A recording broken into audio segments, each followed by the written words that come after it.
pasangan. Nah, oleh karenanya dia butuh donatur politik. Nah, di antara donatur politik yang paling potensial itu adalah pengusaha.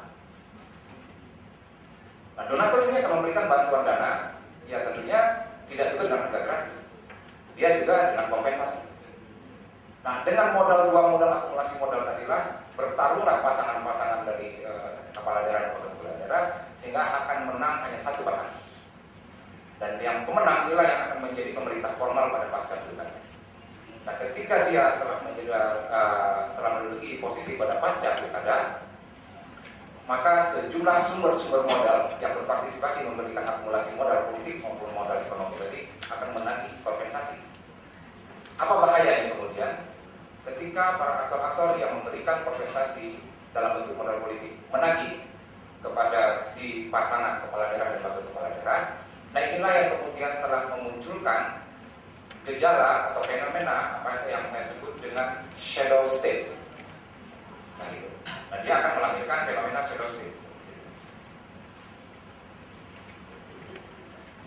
Nah, shadow state ini bisa adalah elit partai yang main di dalamnya. Bisa juga karena yang memberikan modal itu adalah tim sukses dari pasangan kepala daerah dan wakil kepala daerah pada pasca pilkada. Dia dilembagakan menjadi staf ahli dan dia menjadi shadow state, menjadi pemerintah informal yang mengendalikan kepala daerah dan wakil kepala daerah.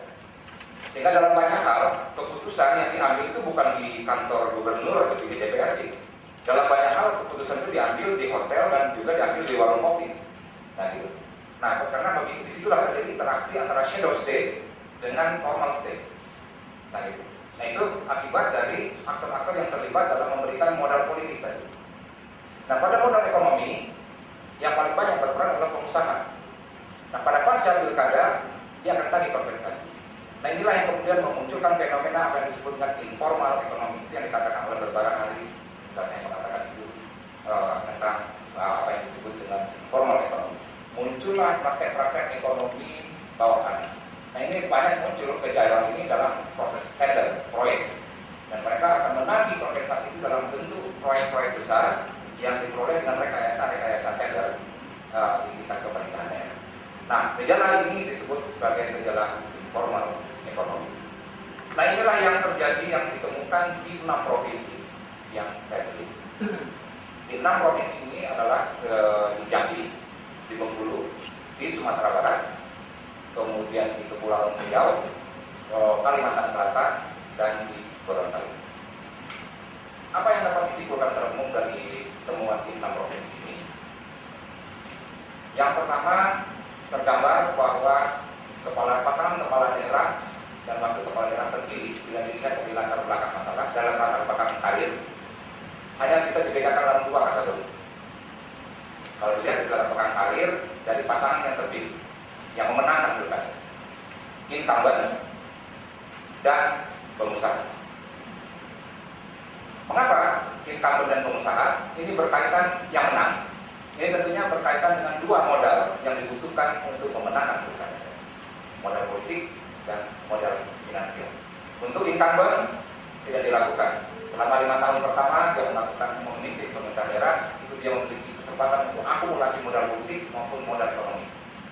Modal politik bisa dalam bentuk membangun jaringan di tingkat Pemda dan juga bisa dalam bentuk mobilisasi massa. Dan begitu juga modal finansial, itu juga dia bisa akumulasi modal finansial selama 5 tahun pertama dia memilih. Dan itu sebabnya cukup kuat modal politik dan ekonominya para incumbent ini untuk bisa menangkan pilkada. Pengusaha mungkin lemah dalam hal modal politik, tapi dia bisa memenangkan pilkada karena dengan uang yang dimiliki dia bisa membangun jaringan politik dalam waktu yang pendek. Nah, sehingga itu sebabnya juga para pengusaha bisa memenangkan proses dalam perhelatan di pilkada. Kesimpulan kedua dari penelitian ini menggambarkan bahwa ada kecenderungan pecah kongsi antara kepala daerah dan wakil kepala daerah pada pasca pilkada. Itu lagi karena masing-masing kepala daerah dan masing-masing kepala daerah dan wakil kepala daerah itu masing-masing memiliki investor politik dan investor ekonomi. Nah, kepala daerah punya investor yang mendukung pada saat pilkada, investor ekonomi maupun investor politiknya. Wakil kepala daerah juga punya investor politik dan investor ekonomi di mana para investor ini menagih janji pada pasca pilkada. Nah, kompetisi dalam memberikan kompensasi ini tadi juga menimbulkan pecah kongsi antara kepala daerah dan wakil kepala daerah pada pasca pilkada. Karakteristik yang ketiga adalah munculnya shadow state, munculnya pemerintahan informal di luar struktur formal. Bentuknya macam-macam, ada dalam bentuk tim ahli kepala daerah, staf khusus kepala daerah yang isinya adalah tim sukses pada saat pemilu dan lain sebagainya pada saat pilkada. Nah gitu. Ada juga shadow state ini di lembaga formal, dia berada di DPRD. Ini adalah orang-orang tertentu yang memang merupakan orang dekat dari si pasangan kepala daerah dan wakil kepala daerah. Nah, kemudian yang keempat itu adalah relasi kekuasaan pada pasca pilkada, itu cenderung dalam bentuk oligarki. Nah, karena pola oligarki inilah akan bisa memungkinkan kepala dan wakil kepala daerah memberikan kompensasi politik dan ekonomi kepada investor politik dan investor ekonomi yang pada pasca pilkada. Nah, oligarki ini ada dua pola, yang satu disebut dengan bipolar, monopolar dan bipolar. Kalau yang monopolar ini pusat kekuasaannya, yang pengendalinya itu berada di tangan gubernur, sementara wakil gubernur cenderung tidak memiliki kekuatan yang cukup kuat. Nah, tidak setimpal dengan si gubernur. Tapi kalau yang polanya bipolar, dia terbagi dua. Jadi antara gubernur dan wakil gubernur memiliki kekuatan yang sama dalam mengendalikan kekuasaan. Ya tentu kita berharap menuai buah demokrasi. Tapi yang terjadi menebar demokrasi, menuai buah oligarki. Nah ini mengapa ini terjadi? Nah secara teoritis tentu kita tidak bisa membaca persoalan ini dengan perspektif demokrasi. Karena perspektif demokrasi tidak akan bisa menjelaskan ini. Nah kita akan bisa menjelaskan ini dengan perspektif elitisme. Nah disitulah teori Weber, teori Pareto, kemudian John Stuart Mill yang saya tulis dalam makalah, itu antara lain yang bisa membaca ini. Nah satu di antaranya misalnya John Stuart Mill, dia mengatakan bahwa pemilihan umum itu adalah bagus. Tetapi katanya melalui pemilu itu tidak hanya pilkada tentunya, itu justru membuka peluang bagi elit politik atau political office maupun elit ekonomi memasuki dunia politik. Nah gitu, dan melakukan kolaborasi. Nah saya kira apa yang dikatakan John Stuart Mill ini yang menjelaskan antara lain munculnya shadow state dan informal ekonomi di 6 provinsi yang diberi. Bahkan mungkin temuan di 6 provinsi ini lebih jauh dari apa yang dikatakan John Stuart Mill.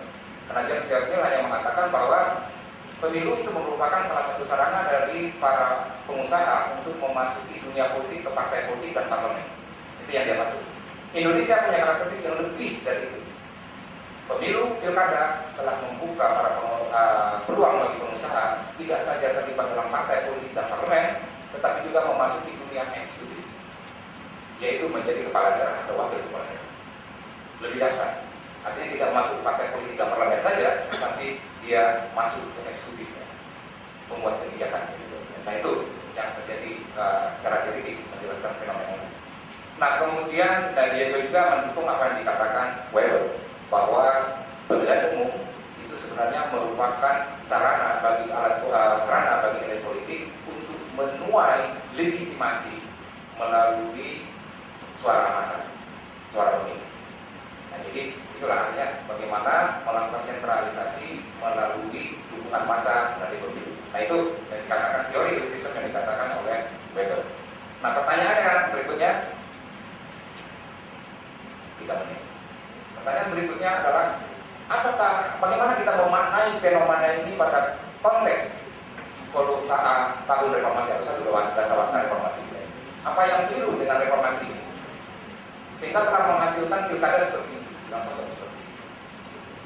Nah, persoalan mendasarnya adalah karena kita salah asumsi dalam memaknai reformasi di Republik ini. Itu persoalannya.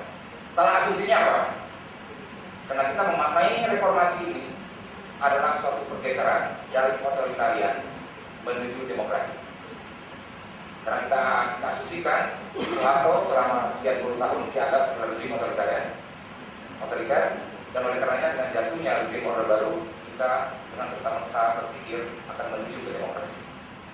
Dan oleh karenanya berbagai kebijakan termasuk otonomi daerah, pemilihan presiden secara langsung, pemilihan kepala daerah secara langsung, pemekaran daerah,